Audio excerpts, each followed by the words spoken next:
તો મિત્રો આજે આપણે પ્રોગ્રામમાં જવાનું હોય દાળબાટીનો, તો આપણે ખેતર જઈને 4-5 ભાઈબંધો હોય, આપણે દાળબાટીનો પ્રોગ્રામ રાખ્યો હોય તો આપણે દાળબાટી ખાવા જવાનું હોય. તો ચાલો આપણે જઈએ અને તમને બતાવીએ કે કઈ રીતે દાળબાટી બનાવીએ છીએ. તો મિત્રો આપણે ભાઈબંધ આવી ગયા 3 જણા, તમારો ખેતર બધા જઈએ હવે. હેલો ગાઈસ, તો આપણે આવી ગયા છે વંપીડીના મેદાનમાં પ્રોગ્રામ માટે. તમે જોઈ લો, આ આપણા કિશનભાઈ એ તૈયારી કરે પ્રોગ્રામની, જોઈ લો તમે. જો મિત્રો આપણે દાળ બફાય છે અને આ બધા આપણા ફ્રેન્ડો આવી ગયા પ્રોગ્રામમાં, બરોબર. એ કાળિયા, હેલો ગાઈસ. આ છે આપણા ચેતનભાઈ, આંગળી ના બતાવીશ લે તું.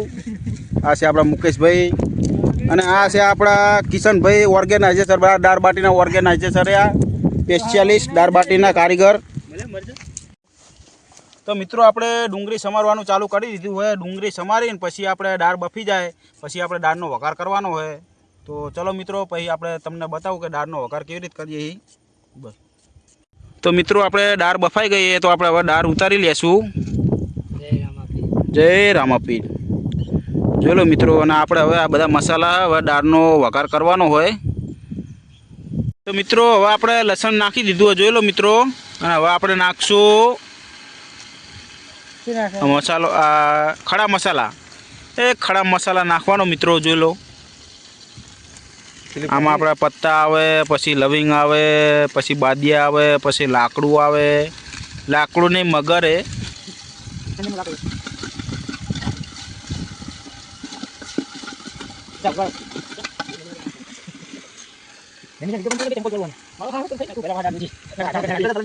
તો મિત્રો મરચાં નાખ્યા આપણે, જોઈ લો. મરચાં હવે અવરા હવરા કરવાના છે એટલે શેકાઈ જાય. અને હવે ચમચો લીધો હાથમાં. હવે હે ગાઈસ, મરચું નાખી દીધું આપણે ગાઈસ. ના ભાઈ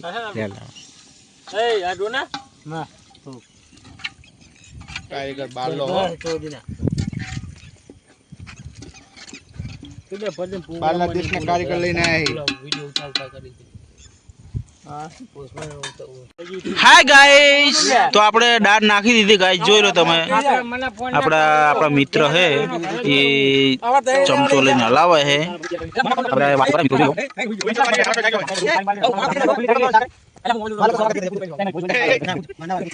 તો મિત્રો આપણે દાળ થઈ ગઈ કમ્પ્લીટ, જોઈ લો તમે. આપણે ઉતારી દીધી છે અને હવે આપણે બાટી શેકવાની મિત્રો. તો તમને બતાવું કે બાટી આપણે કઈ રીતે શેકીએ, તમે જોઈ લો. તો જો મિત્રો આપણે બાટી શેકવાનું ચાલુ કરી દીધું હોય.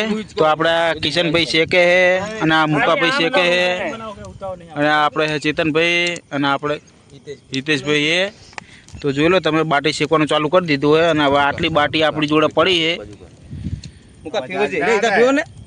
તો મિત્રો હવે આપણે દાળ આપવાનું ચાલુ કરી દીધું, તમે જોઈ લો. જોઈ લો.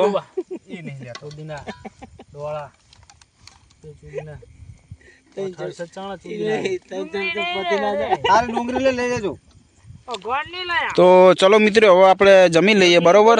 મળીએ કાલે નવા બ્લોગમાં.